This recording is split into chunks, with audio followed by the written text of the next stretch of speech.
Como o campus estaria hoje, né, sem a UENF? 30 anos depois, qual foi o impacto que a UENF teve para a sociedade campista, para a economia? Economia, então, eu vou dizer que o bairro Parque Califórnia ali, não tinha nada quando eu cheguei.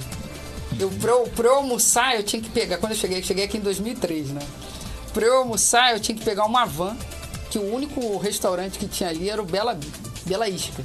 Sim. Então a gente pegava uma van de 1 hora, se você perdesse, você não conseguia nem almoçar. E você imagina a quantidade que você tem condomínios que os estudantes moram. Você tem ali agora casas também. Condomínio de luxo agora. Condomínio de luxo, que não tinha, mas tem o Verdes Campos, né? Tem outros lá, menores ainda, que o Mondrian. Então, hoje em dia, você vê os alunos ali ocupando. E isso eu te falo que o auxílio moradia da UENF foi sensacional. Porque, de alguma forma, mexeu com a economia. Os alunos agora, os alunos alugam apartamentos, dividem moram ali, moram por ali. Consomem tudo por ali. Restaurantes, tem vários restaurantes. Supermercado. Então, assim, só nessa pequena região ali, você já percebe uma mudança, né? Já houve um desenvolvimento regional incrível ali, né? E se a gente for, por exemplo, também, né, para a periferia, você também observa o papel da UENF. Eu, por exemplo, nesse colégio que eu citei, né, o Nelson Pereira Rebel, nós temos vários egressos.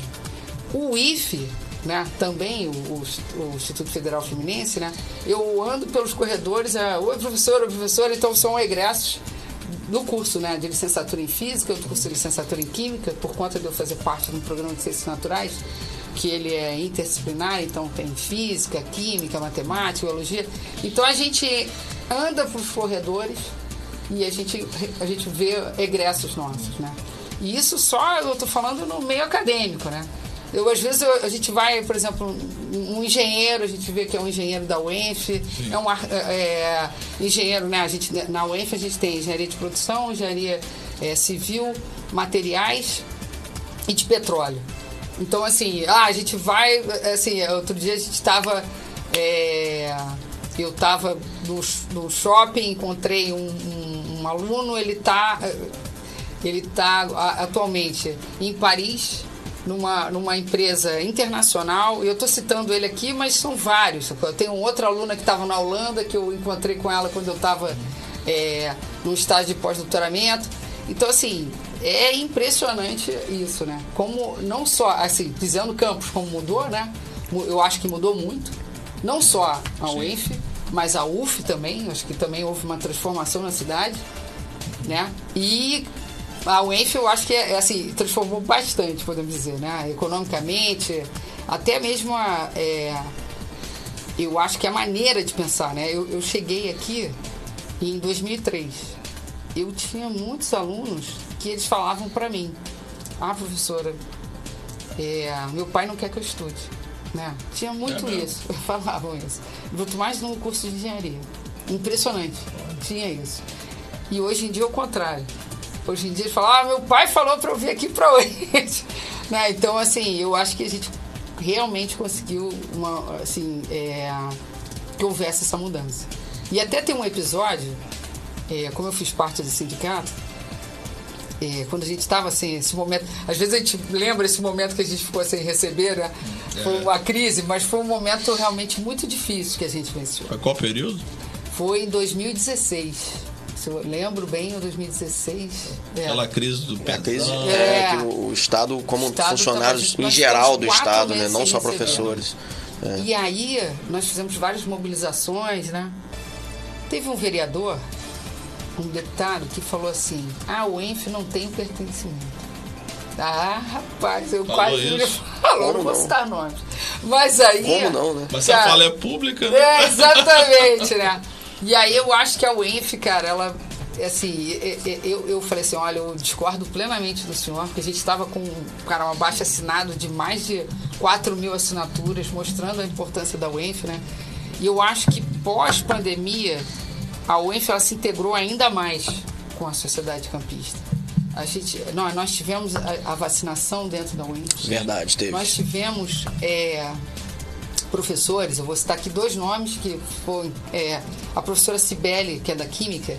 Ela fez uma produção de sabão para distribuir para os moradores de rua. A professora Helena fez máscaras, se juntou com costureiras para distribuir máscaras de forma gratuita. Então, assim, fora dentro da UENF também, o professor Nilton Kanashiro, que a gente ficou tentando entender essa pandemia, o que estava acontecendo, que foi uma loucura que a gente passou. Então, assim, houve uma mobilização dentro da comunidade para que a gente pudesse, de alguma forma, passar por tudo que a gente passou. Então, assim, eu acho que é isso, né? A gente não tem como dizer que a UENF não tenha transformado e não tem esse pertencimento aqui, aqui nesse município. É impossível dizer isso. É impossível dizer isso, né? Eu acho que não vamos citar nome, mas eu queria encontrar com ele de novo. Pra ver se ele fala a mesma coisa hoje, né? Mas você acha que com essa vinda de estudantes de fora isso ajudou a oxigenar a sociedade campista? Porque você falou da UF, da UENF, acho que teve um papel importante do Enem também, né? Sim. A reformulação do Enem, trazendo gente de fora. E você acha que ajudou a oxigenar a sociedade campista? Ainda tinha aquele ranço escravocrata, da cana, uma aristocracia falida, né? Você acha que melhorou Campos? Nossa, mãe, eu acho muito, né? Eu acho que assim, bastante, né? Eu acho que ainda, claro, as estruturas continuam. Exatamente, é isso que quer dizer. Ainda somos um país conservador, né? Tanto que nós vivenciamos os últimos 4 anos. Mas assim, eu acho que, nossa mãe, eu posso te falar, a gente sempre está fazendo entrevista para projetos e tal. Tem aluno de Rondônia, na UENF tem aluno de Rondônia, tem aluno de São Paulo, nós temos alunos do Mato Grosso. E aí é muito legal, você conversa com os alunos. Eu meio que vivenciei isso também quando eu estudei na Unicamp, né? Essa troca de cultura. Então, eu lembro, assim, às vezes a gente está fazendo um churrasco, aí um fala assim, eu quero não sei o que eu faço no Mato Grosso, eu quero... Então, assim, obviamente, nesses eventos, né, que são mais sociais, são mais tranquilos, mas certamente isso mudou. Eu tenho, assim, estudantes que eles falam, professor, eu entrei de uma forma na UENF, eu saí de outra. E eu acredito que o papel, claro, que tem a transmissão do conteúdo, mas tem a questão... Primeiro está no ambiente universitário, né, que você está vivenciando toda essa produção de conhecimento. Mas essa troca de culturas, de saberes, isso acontece muito. E é fundamental. Eu vivenciei isso na Unicamp, porque na Unicamp era muito legal, que você tinha alunos de Cuba, Rússia, Afeganistão. Então, assim, a gente vivenciava muito isso, e eu acho que hoje em dia, né, a gente consegue observar isso também. Eu falo da Unicamp porque para mim é um modelo, né? Para mim é um sonho de consumo a gente poder ter, né, uma universidade de grande porte como a Unicamp, e a gente pudesse ter algo semelhante aqui. Eu acho que a gente vai chegar, entendeu? Acho que a gente está chegando, né? E eu te falo que por exemplo, né, eu vou te citar algumas coisas que eu acho que a gente está caminhando, passos lentos, mas o cinema universitário, o Cine Darcy, claro que a gente, né, ainda não tem muita gente trabalhando e tal, mas eu percebo claramente os alunos que vão lá, que a gente passou, né, produções audiovisuais do Brasil inteiro. Entendeu? A gente Festival da Amazônia. Festival da Amazônia, a gente passou filme de Londrina, a gente passou. Então, eles também estão podendo vivenciar, né, essa troca de saberes e também perceber o quanto que é importante estar numa universidade que tem essa oportunidade de ter um cinema, né? Por mais que um cinema e também uma casa de cultura como a Casa de Cultura Vila Maria, né? A Casa de Cultura, a gente tem um probleminha, que é a questão do transporte. Da logística. Porque ela não está tão próxima da universidade. Né? Mas, assim, eu acho que... Pode me cortar qualquer momento. Não, fica à vontade, a gente tem tempo. Tem tempo? Até 10 horas estamos aqui. Tá bom. Tira a gente daqui 10 horas. Então tá. Então eu acho assim, voltando à sua pergunta, né? Eu acho que foi uma troca muito grande. Eu acho que, assim, não tem como a gente dizer que não existe essa troca de saberes, de cultura. Eu vejo para meus bolsistas, né? Um brincando com o outro o tempo todo e contando, você come isso, você come aquilo, eu sou de Salvador, eu sou... Então, assim, é muito legal, muito bacana essa troca de saberes, de cultura. Isso se manifesta na cena cultural de Campos, sim, melhorou sim. bastante e que a UENF tem capitaneado sim, isso. Sim. Eu falo assim, eu e o Gustavo, a gente é campista, a gente foi morar fora, né? O Gustavo foi em 2003, se eu não me engano. Foi em 2004. E estudou lá. Quando a gente voltou, aí quando veio o governo Lula, veio esse Enem do Haddad. Quando a gente voltou, a gente percebeu uma mudança muito grande na cena cultural da cidade, né? Que tem muito mais diversidade, né? Enfim, nichos, né? Grupos mais interessantes, diferentes áreas de atuação. Aí, o Gustavo participou, né, do Cine Darcy desde o início. Você podia falar um pouco para os nossos ouvintes do Cine Darcy, Gustavo também, o que foi, como é que é, qual é a ideia? Quando a assessoria de cultura surgiu, a gente ainda não estava na pandemia, né? A gente foi brincadeira, que foi uma coisa meio que... Por 2 meses. Então, começou a pandemia. Foi no ano de 2020, não foi? Foi quando surgiu o projeto. Explica então, só para pavimentar a ideia aqui. A assessoria de cultura é um processo novo dentro da UENF. Sim. A assessoria de cultura ela foi criada nessa reitoria, né? Do professor Raul Palácio, da professora Rosana. E a ideia, né, é que a gente pudesse, de alguma forma, articular com os agentes culturais da cidade e também da universidade. Uma coisa interna e ao mesmo tempo externa. E só fazer um adendo aqui, que é importante a gente falar, porque cultura é uma coisa que abraça a todo mundo, qualquer pessoa. A Priscila é da área da física e ela está hoje cuidando da área de cultura. Inclusive é musicista, cantora, toca instrumentos de percussão e acho que assim, é importante ressaltar isso porque a pessoa pode perguntar, mas o que uma pessoa da física está fazendo na cultura? Cara, na cultura não existe isso. Cultura é inclusiva, é para abraçar a todo mundo que gosta de cultura. Você comentou do exemplo da pessoa que foi lá na Casa de Cultura, e, né, que é neuropsicólogo e está lá para fazer um aplicativo, mas é uma pessoa que respira cultura. Todo mundo gosta de alguma vertente cultural, gosta de alguma música, gosta de alguma dança, gosta de alguma coisa. E a cultura está aí para isso, né, para ser inclusiva. Mas então, voltando, foi logo no ano de 2020, em seguida veio a pandemia, né? E aí a gente teve que criar.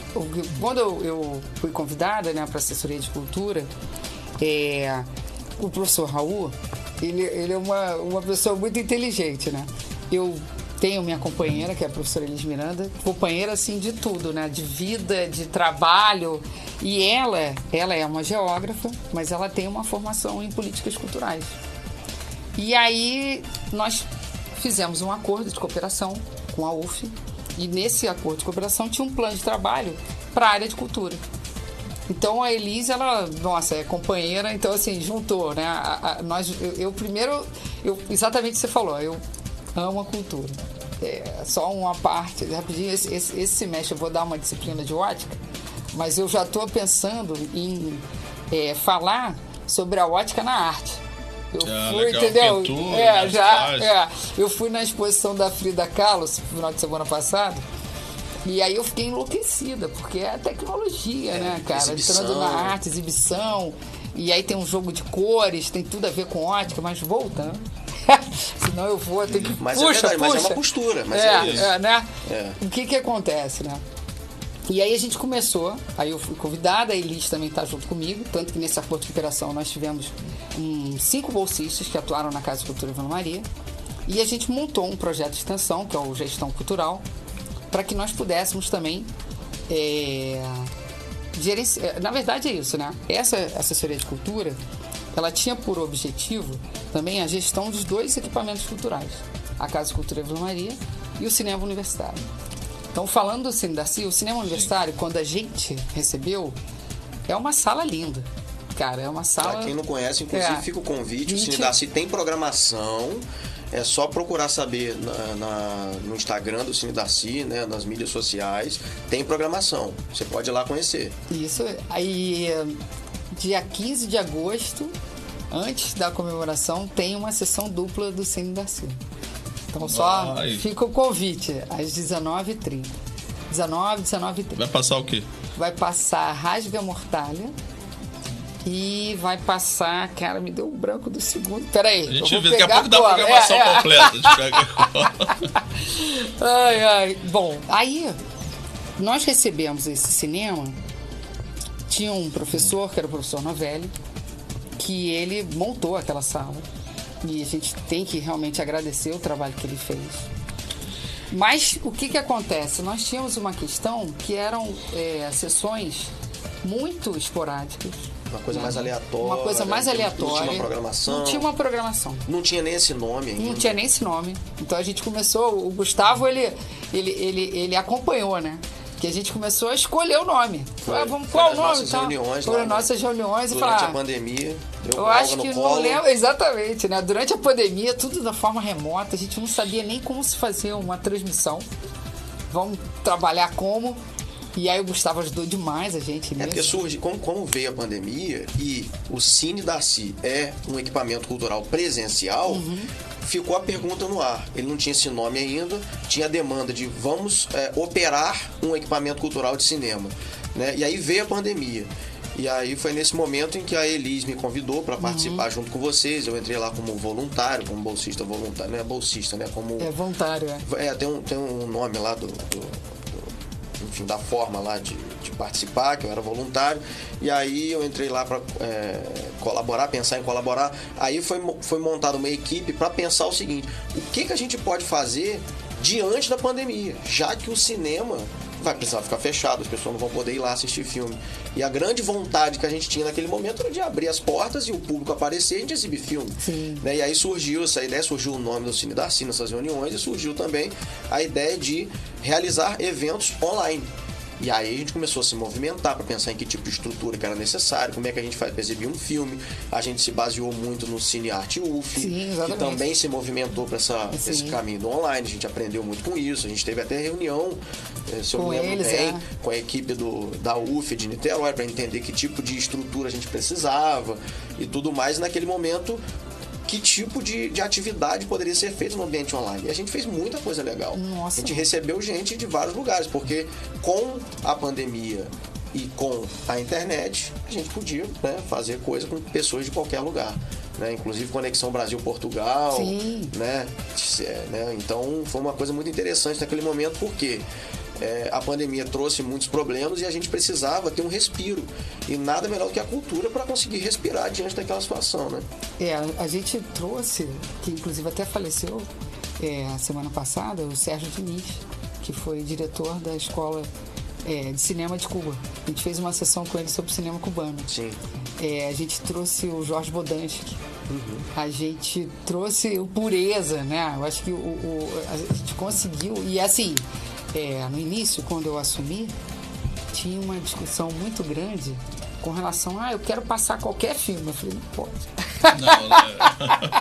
Não pode. Tem uma questãozinha sobre direitos autorais.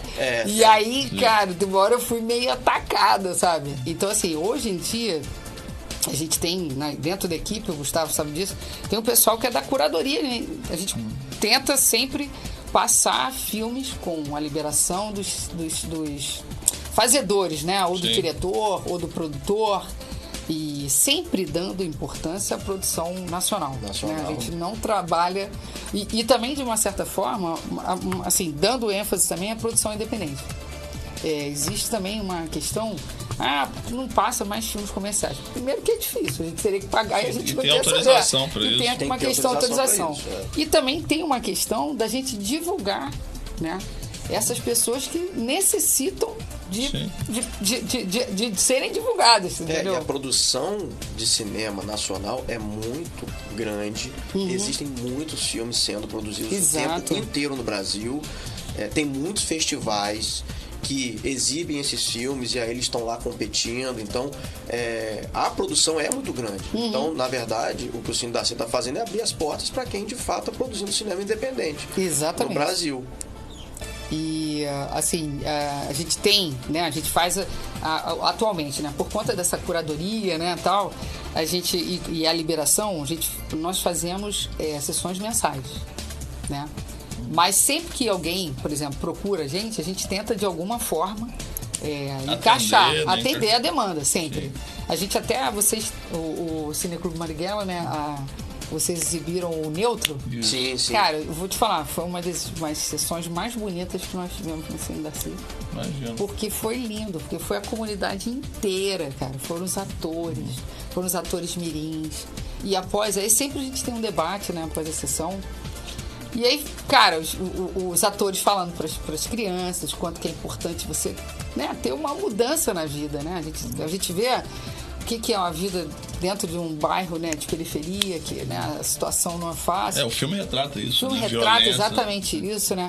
Então é isso, o Cine Darcy, ele tem esse objetivo, assim, eu acho que é o maior, né, de divulgar a produção audiovisual brasileira e gente da periferia. A gente teve também uma muito bacana, que foi uma exibição de uma professora do Pará, que é uma história linda. Ela é um lugar lá no Pará que é a terra firme, que é bem difícil a situação. E foi uma mobilização dentro da escola para os alunos assistirem Pantera Negra, que naquele momento foi aquele filme, né? Causou um impacto. Mesmo ele sendo um filme Marvel, sim. comercial, mas ele causou um impacto, né, em toda a questão do protagonismo, né, que foi ali. E aí foi uma mobilização. E aí o que acontece? Aquilo ali foi uma perturbação no sistema, né, para que os alunos daquela escola despertassem para o cinema. E aí as alunas, né, os alunos começaram a produzir filmes. E nós colocamos, né, tivemos uma sessão com essa professora, com os alunos que estavam produzindo filmes com celular, etc. E foi sensacional. Então, assim, eu digo que tem algumas sessões, eu gosto de todas, né, mas assim, algumas foram muito marcantes, né. Essa, claro que o Pureza também, claro que é um filme com, né, uma expressão maior, mas as sessões também, aquelas sessões pequenas, aqueles filmes independentes, eles também foram de suma importância para a gente ter, né, esse contato com essa realidade, e também os nossos alunos e as pessoas também que estavam nos assistindo. Você falou do Neutro, e o Neutro é um filme que é um caso muito interessante, porque o Lucas Pedrosa, ele é um cara totalmente autodidata.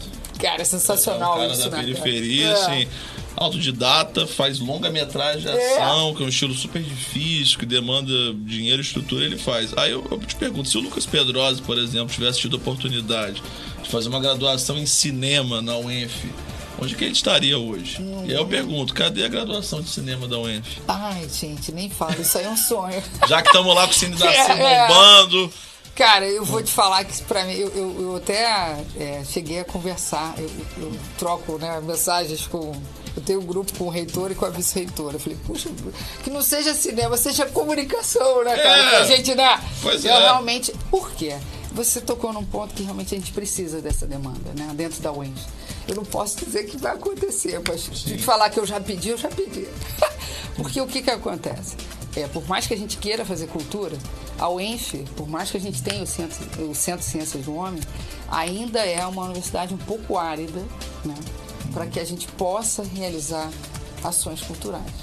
Eu estou falando aqui porque eu adoro trabalhar no Cine Darcy, adoro trabalhar na Casa de Cultura Vila Maria, mas a gente percebe, né, que o público da UENF, em algumas sessões mesmo, são mais vazias. Mas isso também no Estação Botafogo. Também, né? No Estação Botafogo também eu assisti filmes, tinham 4 pessoas, entendeu? O cinema atualmente não é uma coisa tão fácil da gente lidar, né? Mas eu acho que seria sensacional, cara. A gente teve a sessão do Faroeste Cabrunco, né? E aí eu conversei muito com o Vitor, né? Que é um cara assim que eu gosto muito, é um camarada, cara. Toda hora, Vitor, tem como você liberar o Faroeste Cabrunco? Ele tem! Então a gente faz sessão direto, né? E assim, eu acho de suma importância. Porque pra gente, até mesmo gerenciar o cinema, gerenciar a Casa de Cultura Vila Maria, porque atualmente a Casa de Cultura Vila Maria, por exemplo, né? Nós não temos pessoas realmente produtor cultural, a gente não tem um arquivista, sabe? Ali você percebe pessoas que já vivenciam, são funcionários muito antigos, que se dedicam muito à casa, né? Mas que não tem, né, uma formação que poderia fazer coisas muito melhores, né? Eu acho isso. A gente tem que ter essa autocrítica, né? Eu acho que isso é importante. Eu ia perguntar que eu li que foi assinado um termo de cooperação para a Casa de Cultura ter cursos. Não é isso? Isso. Produção e gestão de projetos culturais, cerâmica, ancestral. corpo, casa, teatro e capacitação técnica de espetáculo. Isso cara, uma eu vou te falar nova. que eu tô muito feliz com isso. Como é que explica que isso era pra gente, que isso é uma novidade. Então, isso aí era uma coisa que eu queria muito, né? Porque o que acontece, né? Eventualmente as pessoas estão ligando muito a casa aos eventos. Claro que a gente tem evento, mas não é uma casa de evento. Que né? tem no final de semana, isso. que a gente vai lá, que tem música, né? Isso, que tem, exatamente. É isso aí. Né? Mas esses cursos, eles de alguma forma, o que eu percebo, né? Até mesmo dentro do meu projeto de extensão, são alunos de biologia. São alunos, então agora eles mesmos vão poder estar dentro desses cursos e vão ter essa vivência. Então, assim, é um curso voltado para quem é aluno da UENF ou um curso voltado para a comunidade? Para a comunidade. Pra comunidade, qualquer pessoa vai poder... O que acontece? A gente tem no primeiro momento, nós vamos ter cursos gratuitos. E a gente até está escrevendo agora o edital, porque para que você tenha essa gratuidade, tem alguns requisitos que vão ser necessários, né? Pode ser que a gente utilize o CAD único, a gente ainda não fechou o edital. Mas dentro mesmo, essas pessoas que fazem os eventos, elas também não têm informação. Então, houve também uma demanda para as pessoas pagarem, que elas, de repente, não vão entrar nesses critérios de gratuidade. Então, por exemplo... quer produzir, quer trabalhar a pessoa com quer aquilo. produzir, quer trabalhar. Por exemplo, dentro do meu projeto, tem uma menina que é design. Ela fala, professora, eu queria fazer o de gestão. Né? Tem a própria Yanani, que é da Feira Brota. Ela fala, eu também quero fazer. Então, assim, tem muita gente querendo fazer que, de repente, não vai entrar na gratuidade. E a gente depois, num outro momento, a gente está vendo como é que vai ser a procura. Se tiver uma lista de espera, né, tal, a gente vai abrir esse curso, então, de forma que as pessoas paguem uma mensalidade, que não vai ser também nada tão caro, mas que possa, que né? a pessoa possa pagar, mas que ela consiga ter acesso. Porque o que acontece? O SESI, ele tem um sistema que ele já tem esses critérios muito estabelecidos, então nem a gente da UENF também poderia, a gente está fazendo uma negociação, como é que vai ser essa... É uma parceria. É uma parceria. Bom, da UENF, aí, voltando, né? O que acontece? A gente começou a discutir, né? O 30 anos da UENF, né? Toda houve uma mobilização, o professor Raul Palácio pessoalmente foi no SESI, foi na Firjan, a gente foi em vários lugares. E aí o Vitor Sendra, que é o assessor de comunicação da UENF, eles tiveram várias reuniões e aí houve uma mobilização para que acontecesse esse evento, né, de 30 anos da UENF. E aí teve uma pessoa que foi muito importante, que é a Eliana Azevedo, que é gerente operacional da Firjan, da SESI, Senai Campos, que ela começou a pensar, e o Ferran também, né, como é que a gente poderia começar essa parceria. Porque a Firjan, né, ela falou, nós temos cursos profissionalizantes, como é que a gente vai ajudar? E aí veio o Antenor de Oliveira, que é coordenador de cultura e educação da Firjan SESI, eu estou aqui porque senão eu esqueço os nomes, peguei cola. E aí eles começaram a falar, olha, a gente pode criar esses cursos de capacitação em cultura. Até porque eles vão ter os profissionais, exatamente, os professores. Exatamente. Essa é uma questão. Então essa foi uma parceria muito bacana. E o que acontece na Casa de Cultura Vila Maria? Os acervos que tem na casa, eles são maravilhosos, entendeu? Mas a gente tem poucos funcionários. E teve conta da pandemia, teve a obra também, que a gente ficou um tempo parado. E a gente agora vai fazer uma mega organização dos acervos, né? E por mais que a gente queira que as pessoas visitem os acervos, vai ter um momento que a gente vai ter que dar uma parada. E aí, como é que para organizar. Só fazer um parênteses, explica para o público que acervos são esses, acervo de quê? Até para o público saber o que tem lá na Casa Vila Maria. É legal fazer esse parênteses. Então, nós temos... saber. É o que você acabou de falar, né? Tem um acervo da Fonoteca, tem mais de 7.000 obras. Tem obras, assim, a gente tem vinil e tem acetato. Então, eu vou fazer um parênteses rapidamente. O que é legal a gente ter uma pessoa que, assim, a gente está montando agora, quando eu entrei para a Casa de Cultura Vila Maria, os acervos, né? A fonoteca, a sala de leitura, a videoteca, e a participação deles foi muito legal, né? Na professora da UF, né? Porque a gente fez uma organização do acervo iconográfico, que a gente não tinha essa, né? E quando eu entrei, toda a informação do acervo, elas estavam em planilhas Excel. Eu falei, não, pelo amor de Deus. Se acontecer alguma coisa com esse computador aqui, a gente perdeu. E foi um trabalho de anos do professor Vicente Rangel para catalogar aquilo tudo. Eu falei, não pode, pelo amor de Deus. E aí a gente, né, a gente desenvolveu, não fui eu que desenvolvi, mas obviamente eu com uma equipe, a gente começou a conversar também com os funcionários da casa e foi montado um banco de dados da Casa Cultura Vila Maria. Então agora, se você quiser, você pega e bota acervo Casa Cultura Vila Maria. Existe um site. A pessoa entra e ela faz uma pesquisa, né? Obviamente, nós não vamos publicizar o acervo, mas você tem informação. Por exemplo, eu quero escutar o disco do Gilberto Gil Quanta. Tem na Casa Cultura Vila Maria? Eu quero qual o disco do Wilson Batista que tem na Casa Cultura Vila Maria. Você precisa saber, e, obviamente você vai ter que ir lá. Uma partitura. Lá tem Biblioteca Nacional é assim também. Exato, né? mas não era, entendeu? Chegou lá, aí eu falei, não, pelo amor de Deus. E agora, a gente está acabando também de implementar um banco de dados que nós temos obras em acetato, que são pintadas à mão. Então são obras, né, assim, fonogramas, né, que a gente não pode, de repente a pessoa não pode executar aquela obra por conta de qualquer forma. E o que acontece? Antigamente, as pessoas usavam, e são obras de domínio público, deixando bem claro, né? As pessoas usavam fitas cassete, você pegou a fita cassete, né? Agora não. Agora a gente está montando um banco de dados que a pessoa vai chegar lá na vila e vai escutar. Digitalmente, entendeu? Que isso é uma coisa... Então, assim... eu acho que a gente vai... Assim, eu saio em dezembro, né? E eu passou acho que... rápido, hein? Passou rápido, Essa né? pandemia acabou... Caraca. Deixando a gente... Eu queria ter feito muita coisa, mas eu acho que dentro do que a gente... Muita coisa. Assim, deixar esses dois bancos de dados vai ser muito interessante. Vai. Bom, aí voltando para os acervos, puxa a pipa, né? Tem a fonoteca com essas obras. Tem a sala de leitura, que nós temos assim, cara.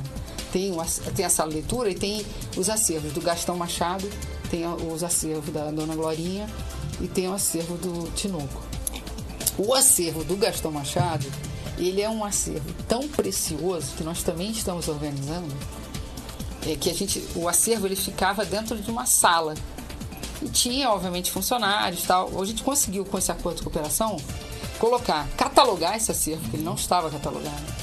E nesse acervo a gente tem livros de... Cara, eu vou te falar, 15 mil. Os bolsistas falam, professor, esse aqui é 15 mil, esse é 20 mil, juro. A gente às vezes fica brincando. E outro dia a gente encontrou uma coisa, por incrível que pareça, dentro de um livro, uma foto, que foi muito triste essa foto, mas ao mesmo tempo ela representa muito o que foi a nossa sociedade, né? É um fotógrafo daqui de Campos, que ele tem fotos de escravos. Ele fez uma produção de escravos em situações deploráveis. E a gente começou, aí a gente falou, cara, que isso? A gente começou a buscar, né? E a gente entrou em contato com um fotógrafo, que é o Estaco Neves, que ele faz uma pesquisa sobre fotos de escravos e ele nunca viu nada igual. Olha. Então, assim, Tava dentro de um livro. Estava dentro de um livro. O valor histórico desse documento. Histórico do acervo da Casa Cultura Vila Maria. E é claro que agora a gente vai entrar em contato com esse fotógrafo, a gente vai tentar fazer um trabalho com essa foto. Então, assim, a gente tem uma riqueza dentro do nosso acervo que a gente... Estão chegando os instantes lisantes. Os acervos vão voltar para casa, né? E a gente vai organizar esse acervo. E assim, a gente está organizando e vai ainda agora colocar dentro da casa, né? E assim, as pessoas vão poder ter acesso a esse acervo. Eu espero que em dezembro a gente consiga finalizar isso, né? Bom, aí tem a sala de leitura, tem a videoteca, que tem vários filmes, que aí tem produções campistas. Esse é um acervo um pouquinho menor, né? E tem esse acervo iconográfico também. Tudo isso, o dia que você quiser ir para a Casa Cultura Vila Maria escutar um som, você pode ter acesso a esses livros também, você pode ir lá. Consultar, pode consultar no nosso banco de dados. A casa está aberta para o público de segunda a sexta. Um sonho meu que a gente pudesse funcionar no sábado, mas ainda não consegui. Das 9 até às 16h45. que precisa ter gente. Precisa ter exatamente. A gente vai abrir um concurso não agora só a equipe para cuidar desse acervo, fazer esse trabalho de organização, mas também para receber as pessoas, enfim. Abrir o portão. Exatamente. Não, e aí eu vou te falar, esses cursos de gestão, né? Se Deus quiser, a gente vai ter um novo concurso, né, na UENF. Quem sabe que esses cursos eles poderão, né? A gente pode incorporar né? esse pessoal, né? Muito legal. Cara, e tem um curso que vai acontecer que é de cenografia, de sonoplastia. Então, assim, eu acho que pra Campos, vai ser muito bacana. Vai ser muito bom. Esses cursos vão ser muito válidos. Não só para a Casa de Cultura Vila Maria, porque aí, voltando, né, um pouquinho, como a gente vai ter essa reorganização dos espaços, esses cursos, eles vão funcionar à noite, para que as pessoas que trabalham possam participar, né? E aí a gente vai ter essa movimentação na casa. E aí sim é um perfil de casa de cultura, né? Sim. Que eu acho que vai ser super importante. Então, sobre os 30 anos da UENF, qual é a programação dessa semana? Já que a gente está falando da sociedade campista, tem que celebrar essa conquista, né? Esse presente que o Darcy Ribeiro e o Brizola deram pra gente. O que a gente pode esperar? Então, no primeiro, assim, a gente primeiro vai ter a apresentação do Coral da UENF no Conselho Universitário no dia Solene. 16. No dia 16 de agosto. Vai ser tudo no mesmo dia, então. Tudo no mesmo dia. E aí, gente, eu vou dizer pra vocês que o Coral da UENF tá sensacional. Você tá cantando no coral? Não tô. Ai, fico chateada com isso. Não me fala isso. Porque o que acontece, né? Eu dou aula à noite. E aí eu dou aula na quinta-feira. Justamente no dia do ensaio. São terças e Cara, quintas. o Coral da UENF fez uns vídeos maravilhosos durante a pandemia. A galera, é isso, né? As pessoas com sede de fazer algo, né? E querendo parar e querendo também manter a cabeça no lugar. Foram vídeos muito legais que a gente assistiu durante a pandemia do Coral. E agora, como o Coral é um projeto que é institucional, um projeto de extensão institucional, né? E ele tem um monte de bolsistas. Isso é muito bom.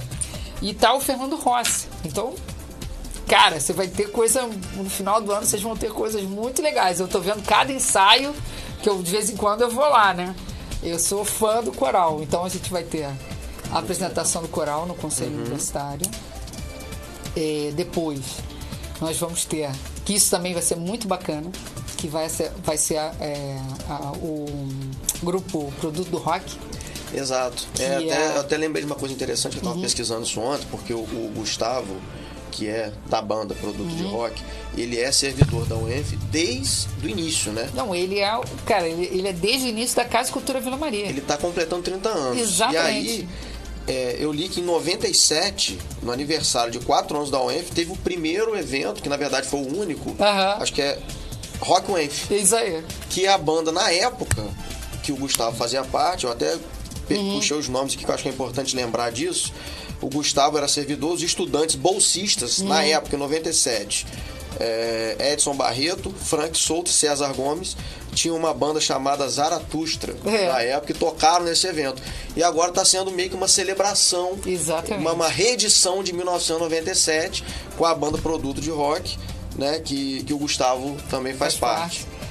Isso aí foi uma maneira, né, da gente agradecer a toda a colaboração do Gustavo, né?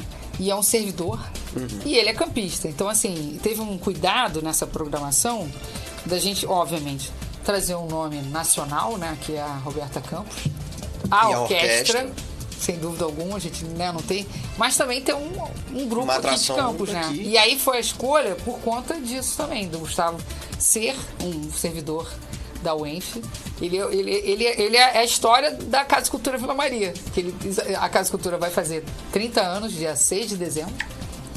E aí e ele tem exatamente 30 anos dentro do... Então, provavelmente, quando eu ia lá escutar a fita e ele tava lá. Filme, quem me recebia lá era o Gustavo, né? Eu tinha 10 anos de idade nessa época. Exatamente. Então, vai ter, né, vai ter o Coral. O Coral. Depois vai ter o Produto do Rock. E aí a Roberta Campos. E aí entra a Orquestra Sinfônica da Petrobras. A partir de que horas? Começa às 18 horas ou começa mais cedo? Coral mais cedo. Coral mais cedo. Coral mais cedo, que é o Conselho Universitário, que deve começar às 2 horas. Entendi. Então, atrasa um pouquinho, né? É quase a parte da tarde toda. Exatamente. A comunidade, a sociedade quiser ir lá para participar, para prestigiar, vai ser no Centro de Convenções. Isso. Que, aliás, também é projetado pelo arquiteto Niemeyer, né? Que vale lembrar que quando o Niemeyer projetou o ENF, a ideia dele é que, por uma visão aérea, né, a UENF tivesse uma característica indígena, né? Tem o cocar. O cocar e o apito, né? O conhecido apito, que é o Centro de Convenções da UENF, também ele é em formato de apito para poder também fazer uma homenagem aos indígenas, nossos ancestrais aqui de Campos. Exatamente.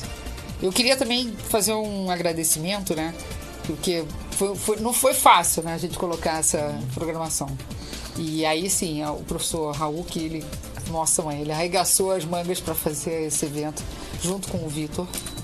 E também aí foi toda uma ajuda do José Maria Rangel, que ele foi muito importante para que a Orquestra Sinfônica ela viesse para Campos. Teve um primeiro momento que falou, ela não vem. Aí todo mundo, não acredito. Então houve essa mobilização. Teve o Teseu, né, também, que ele também ajudou muito para a orquestra. É a orquestra Petrobras Sinfônica. Para as pessoas saberem. É a orquestra Petrobras Sinfônica.